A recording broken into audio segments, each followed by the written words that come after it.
जय श्री राम, जय हनुमान। दोस्तों कैसे हैं आप लोग। मैं लुमा सिंह और मेरे ब्लॉग में आपका स्वागत है।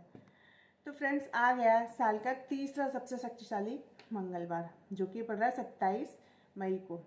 तो फ्रेंड्स, अभी देखिए हमारे 3 और मंगलवार बचे हैं। 2 जा चुके हैं, एक 13 मई का और एक अभी कल गया है 20 मई का।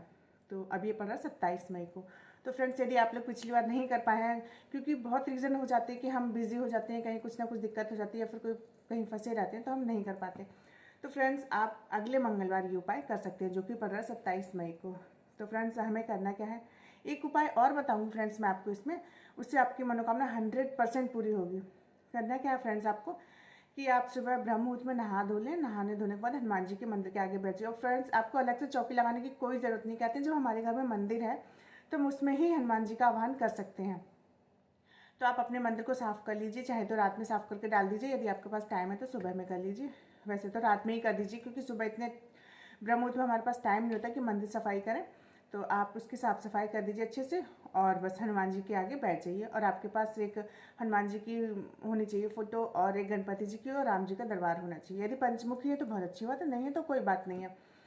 तो फ्रेंड्स, आपको करना क्या है कि नहा धो के आप स्वच्छ कपड़े पहनकर, एकदम मतलब लाल पीले नारंगी कुछ भी पहनिए, बस काले और नीले मत पहनिए, क्योंकि काले नीले कपड़े पूजा में नहीं पहने जाते हैं। तो इस तरीके से आप एक लाल आसन बिछाकर बैठ जाइए वहाँ पर। और फिर आपको करना क्या है कि सबसे पहले आप मतलब भावनात्मक जो होता है ना स्नान, वो कराइए सब भगवानों का।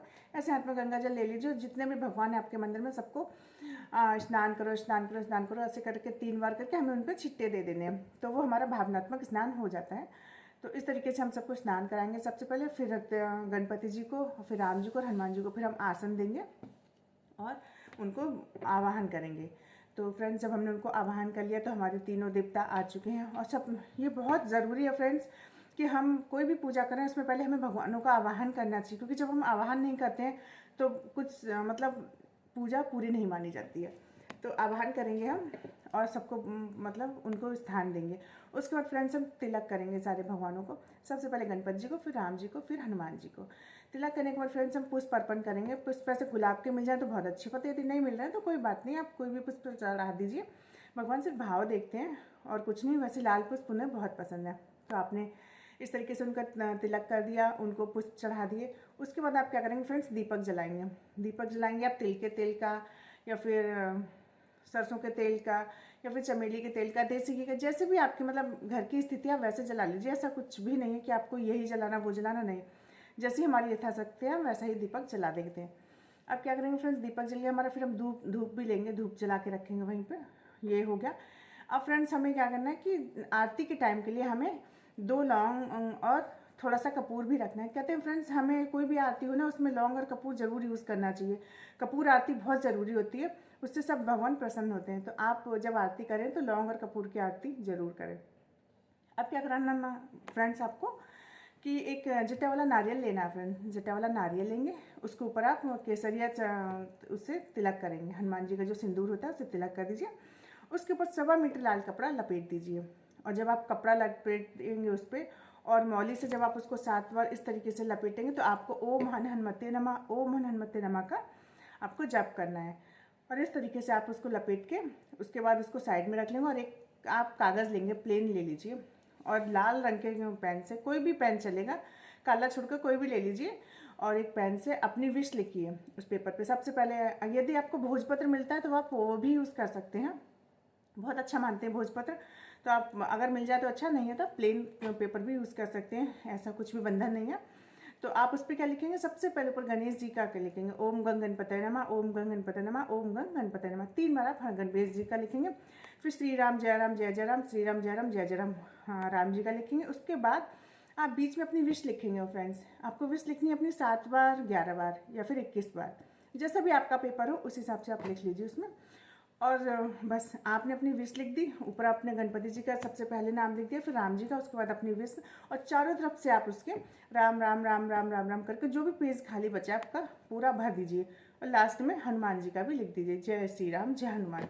तो इस तरीके से करके फ्रेंड्स आपने ये नारियल तैयार कर लिया। अब आप हाथ में जल लेंगे अपना, और अपने हाथ में जल लेके और थोड़ा सा उसमें एक पुष्प लेंगे और अक्षत लेके हनुमान जी के सामने और गणपति जी के सामने आप संकल्प लेंगे कि हे प्रभु, मैं इस मनोकामना के साथ अपना नाम बोलिए, गोत्र बोलिए, जगह बोलिए और अपनी मनोकामना बोलिए कि मैं इस अमुक मनोकामना के लिए मैं ये संकल्प ले रही हूँ और मेरा ये संकल्प पूरा हो, मैं इसके लिए आपको ये समर्पित करती हूँ। बस इतना बोलकर आपको हनुमान जी के आगे रख देना है। तो फ्रेंड्स, इसमें आपको कोई संकल्प नहीं लेना है वैसे ज़्यादा दिन का, बस उसी टाइम का है, एक ही बार का है, तो बहुत अच्छे से हो जाएगा। लेकिन हाँ, जो भी आप करेंगे ना एकदम भाव से करिएगा, तो भगवान बहुत प्रसन्न होते हैं। इस तरीके से आप उसे छोड़ देंगे। अब फ्रेंड्स, क्या करना है आपको, भोग में क्या रखना है, भोग में आप कुछ भी रखिए, गुड़ चना रखिए, बूंदी का लड्डू रखिए, केला रखिए, जो जो आपके पास है कुछ भी रख सकते हैं। ये सब रखने के बाद आप क्या करेंगे फ्रेंड्स, उसमें आप तुलसी दल जरूर रखें। कहते हैं कि हनुमान जी ना बिना तुलसी के भोग स्वीकार नहीं करते हैं, तो आप तुलसी का पत्ता जरूर रखें। भोग में आपको कुछ भी रहे, कोई दिक्कत नहीं है। आपने भोग तैयार कर लिया, अब आप एक लोटे में जल ले लीजिए या फिर ग्लास में ले लीजिए, तांबे का हो, और हनुमान जी के दाहिने साइड रख दीजिए। ठीक है, अब आप दीप प्रज्वलित करेंगे। आपने सब कुछ कर लिया, दीप प्रज्वलित कर लिया, सब कुछ हो चुका है आपका। अब आप सबसे पहले गणपति जी की नाम लेंगे। कहते हैं ना, हर पूजा में गणपति जी का आह्वान बहुत जरूरी है। गणपति जी की प्रथम पूजनीय माने गए हैं वो, तो सबसे पहले हर देवता उनकी पूजा करते हैं, उसके बाद ही पूजा होती है। तो पहले हम गणपति जी का नाम लेंगे 11 बार, 21 बार, जैसे भी आपके पास टाइम है आप वैसे लीजिए। उसके बाद आप रामचंद्र जी की स्तुति कीजिए, और यदि स्तुति नहीं आती है आपको तो राम नाम की 108 बार माला कर दीजिए। सीताराम सीताराम कुछ भी कर दीजिए, जो भी आपको सरल लगे वो कर लीजिए। उसके बाद फ्रेंड्स, आपको करना है 7 बार हनुमान चालीसा पाठ। जब 7 बार हनुमान चालीसा पाठ हो जाएगा, उसके बाद आपको लास्ट में फ्रेंड्स आपको एक मंत्र करना है जो कि बहुत ज़रूरी है, आपको हर हाल में विजय दिलाएगा। हर कार्य में आपके जो जो कार्य आपके नहीं बने हैं सारे कार्य पूर्ण होंगे। आपको फ्रेंड्स लास्ट में क्या करना है, हनुमान चालीसा पढ़ने के बाद 108 बार ओम हम हनुमते नमः, ओम हम हनुमते नमः का जाप करना है 108 बार। फ्रेंड्स, आप एक बार ये उपाय करके देखिए फ्रेंड्स, आपकी ज़िंदगी ना बदल जाए तो कहना, और आपके ज़िंदगी में चमत्कार होने शुरू हो जाएंगे। जो कार्य आपके अब तक बने नहीं थे, अटके हुए थे, वो भी सारे पूर्ण होंगे। तो आप लोग इस तरीके से करें। उसके बाद फ्रेंड्स, आपको क्या करना है, आप आरती कीजिए, गणपति जी की कीजिए। सबसे पहले मैंने आपको बताया कि कपूर लौंग की आरती कीजिएगा, और फिर उसके बाद हनुमान जी की आरती कीजिए। और उसके बाद फ्रेंड्स, जब भी आप आरती कर लेते हैं, आरती को शांत करना बहुत ज़रूरी होता है। कहते हैं जब हमारी आरती हो जाए उसके बाद हमें हाथ में जल लेकर ओम शांति शांति शांति करके अग्नि शांति करके 3 बार आरती को शांत करना चाहिए।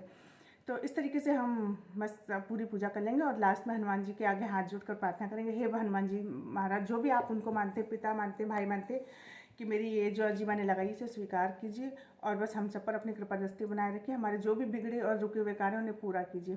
बस इस तरीके से आप अर्जी लगाएंगे और आप सबको विदा करेंगे, और बस आपकी पूजा हो चुकी। अब आप उस जल का क्या करेंगे, आप उस जल को अपने घर में जितने भी लोग हैं उन सबको आप पिला सकते हैं, और जो प्रसाद है उसे आप बांट कर खा लीजिए सब लोग। तो बस फ्रेंड्स, ये एक दिन का संकल्प है और ये आपकी ज़िंदगी बदल देगा। फ्रेंड्स, आप एक बार ज़रूर करके देखिएगा। तो आपको मेरा वीडियो आज का कैसा लगा ज़रूर बताइएगा, और कमेंट्स में जय श्री राम जय हनुमान जरूर लिखिएगा। तो जय श्री राम जय हनुमान दोस्तों।